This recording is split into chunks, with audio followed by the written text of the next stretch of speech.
Fala, nação rubro-negra, tudo bem com vocês? Sejam todos bem-vindos ao nosso canal. E nesse vídeo aqui nós vamos falar sobre dois assuntos muito interessantes que estão rondando aí a internet, que está sendo muito comentado no dia de hoje. Vamos falar sobre Flamengo levando o balão do Corinthians. Isso mesmo, você talvez não acredite, mas é a realidade. O Flamengo está levando o balão aí do Corinthians e nós vamos falar um pouquinho sobre isso nesse vídeo. Também vamos falar sobre a fragilidade defensiva do Flamengo. Pasmem, contra o América Mineiro, o vice-lanterna do Campeonato Brasileiro, àquela altura era o lanterna, o Flamengo sofreu 16 finalizações. Vamos falar sobre isso nesse vídeo. Então, se você já se interessou pelo assunto do vídeo, eu te peço, se você ainda não é inscrito, inscreva-se no canal, ative o sininho das notificações, deixa o seu like, você que também é inscrito, deixa o seu like e compartilha com seu amigo que também é Flamengo, para ficar bem informado de tudo que acontece no rubro-negro mais amado do mundo, o Mengão, nosso Mengão.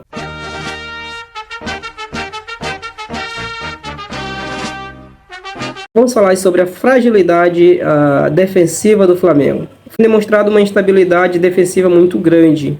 Apesar do time estar bem colocado no Campeonato Brasileiro, atualmente é o terceiro, era o segundo, né, mas agora é o terceiro. Está atrás do Grêmio aí, que acabou vencendo no final de semana e com isso ganhou a posição do Flamengo, que ficou apenas no empate contra o América Mineiro. Mas se tem algo que tem chamado muito a atenção da torcida e dos cronistas esportivos, é justamente essa fragilidade defensiva do Flamengo, em que o Flamengo sofre muitas finalizações de adversários considerados frágeis, como foi o caso do América Mineiro. Com todo respeito ao América, o América é um time muito mais modesto que o Flamengo, muito abaixo do Flamengo tecnicamente, mas acabou por oferecer muito perigo durante a partida. Chegou ao total de 16 finalizações durante o jogo. E eu vou ler aqui um trechinho rapidamente aqui da reportagem do GE, que faz um resumo bem interessante sobre essa situação e o quão o Matheus Cunha, que é o goleiro do Flamengo, tem sido decisivo nessas questões, porque ele é em números absolutos, ele é o segundo goleiro que mais faz defesa no campeonato, com um total de 45. Ele está atrás apenas de Lucas Perry, do Botafogo, só que a diferença é que o Lucas Perry tem 4 jogos a mais que o Matheus Cunha. Quando falamos em termos percentuais, o Matheus Cunha ele lidera aí esse quesito de defesas com um total de 45 em números absolutos, e 11 dessas defesas são consideradas difíceis, ok? Então, praticamente ele jogou 12 partidas com a camisa do Flamengo aí pelo Campeonato Brasileiro. Praticamente a cada um jogo ele faz uma defesa, pelo menos uma defesa decisiva, que poderia resultar em gol do adversário. Isso tem chamado muita atenção, porque o Flamengo, como falei, é um time muito bom, mas que algum encaixe não está dando certo. O Jorge Sampaoli vai precisar trabalhar nisso para corrigir esse problema, porque o Flamengo tem ficado muito exposto nesse quesito e tem dado muitas chances aí aos adversários, correndo o risco de perder muitos jogos, tá? Então, esse é um ponto bem interessante. Esse é o primeiro assunto que eu queria tratar aqui com vocês. Matheus Cunha sendo aí o destaque do Flamengo, 45 defesas no decorrer aí de 12 rodadas do Campeonato Brasileiro, tá? Mas vamos falar sobre o nosso segundo assunto, sobre Lucas Veríssimo. Isso mesmo, Lucas Veríssimo, que estava sendo pretendido aí, a reportagem também é do GE, tá? Lucas Veríssimo, que estava sendo pretendido aí pelo Flamengo, ele acabou por acertar aí com o Corinthians. Isso mesmo, o Corinthians dando aí o balão no Flamengo, buscando aí o jogador por empréstimo junto ao Benfica.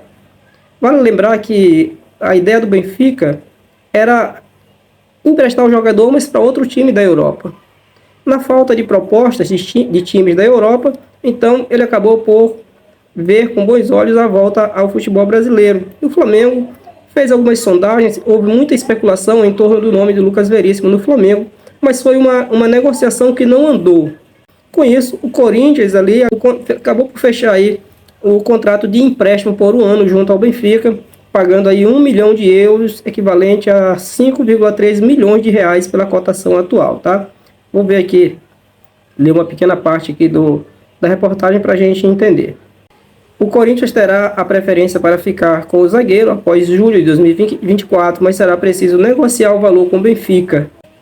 Não foi fixado o preço para a compra no contrato. Então o Corinthians fecha aí com o Lucas Veríssimo pelo período de 1 ano a título de empréstimo com a preferência de compra. Tá? Caso ao final do contrato o Corinthians queira comprar o jogador, então o Corinthians tem a preferência de compra, sendo esse valor que já terá sido pago, sendo automaticamente descontado do valor total do passe do jogador, certo? Então esse aí a notícia aí referente a esse balão que o Flamengo acabou tomando aí do Corinthians.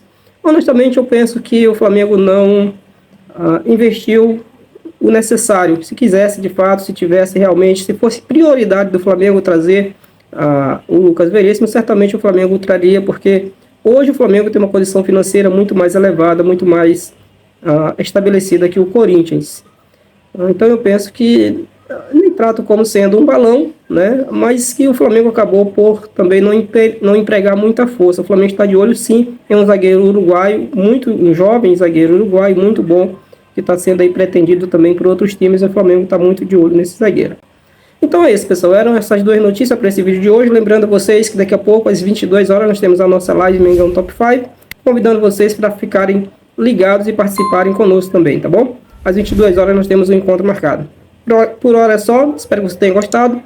Se mais uma vez eu te peço, se não é inscrito, inscreva-se no canal, ative o sininho das notificações, deixe o seu like, compartilhe com mais um flamenguista aí e vamos fazer o nosso canal crescer para que a gente possa aprimorar cada vez mais e trazer notícias com maior qualidade para você a cada dia, tá bom, pessoal? Fique com Deus. Saudações rubro-negras.